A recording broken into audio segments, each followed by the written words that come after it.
لوگوں کی اکثریت ذکر الہی سے غافل ہے۔ اس کی وجہ یہ ہے کہ لوگ ذکر کی افادیت، ذکر کی اہمیت سے واقف نہیں ہیں۔ حضور نبی مکرم صلی اللہ علیہ وآلہ وصحبہ وسلم نے ارشاد فرمایا، مثل الذی یذکر ربہ، فرمایا اس شخص کی مثال جو اللہ کا ذکر کرتا ہے، والذی لا یذکر اللہ، اور اس شخص کی مثال جو اللہ کا ذکر نہیں کرتا۔ مثل الحی والمیت، ان کی مثال مردہ اور زندہ کی طرح ہے۔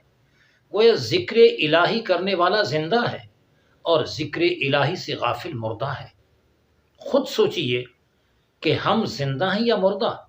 اگر دل کی زندگی چاہیے، باطن کی زندگی چاہیے، من کی زندگی چاہیے، تو پھر ذکر الہی سے ہر وقت زبان تر رہے، صبح ہو یا شام، دن ہو یا رات، آج ہو یا کل۔